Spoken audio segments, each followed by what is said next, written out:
இந்தியாவின் 77வது குடியரசு தினமான இன்றைய தினம் திங்கட்கிழமை இந்திய துணை தூதுவரின் உத்தியோகபூர்வ வாசஸ்தலத்தில் இந்திய தேசிய கொடியேற்றி நிகழ்வுகள் இடம்பெற்றன. இந்திய துணை தூதரகத்தில் யாழ்ப்பாணம் இந்திய துணை தூதுவர் சாய் முரளி இந்திய தேசிய கொடியை ஏற்றி வைத்தார்.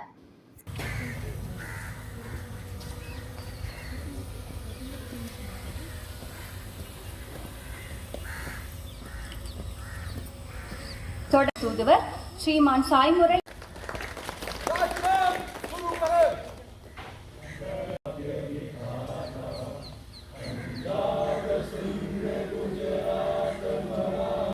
தொடர்ந்து இந்திய ஜனாதிபதியின் குடியரசு தின வாழ்த்து செய்திகள் வாசிக்கப்பட்டதுடன் கலை நிகழ்வுகளும் இடம்பெற்றன.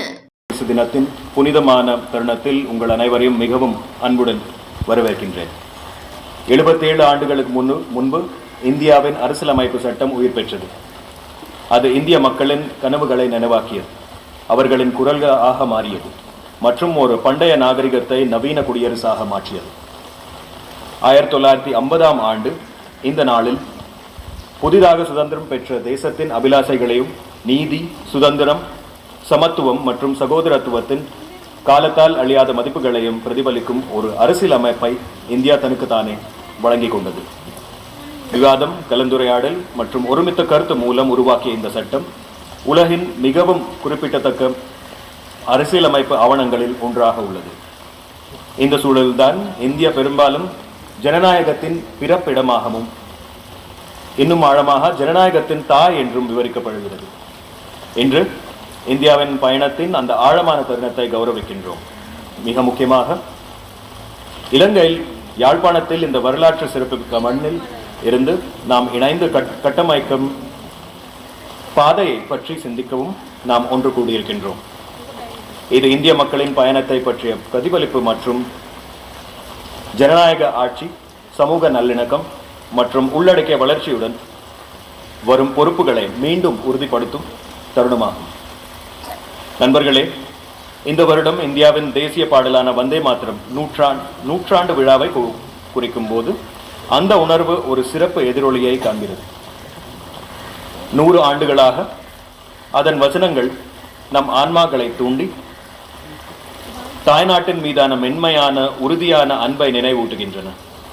அதே அன்பு நமது கரைகளுக்கு அப்பால் இங்கே வடக்கு மாகாணத்திலே உள்ள நமது உறவு பிணைப்புகளுக்கும் நீண்டுள்ளது. இலங்கை எங்கள் குடும்பம், வடக்கு மாகாணம் எங்கள் குடும்பம். இந்த உண்மை இந்தியாவின் அண்டை நாடுகளுக்கு முன்னுரிமை என்ற கொள்கையின் மூலக்கல்லாகும்.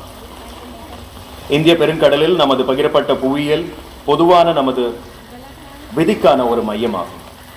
நமது பகிரப்பட்ட வளர்ச்சியும் செழிப்பும் உண்மையிலே பிரிக்க முடியாதவை.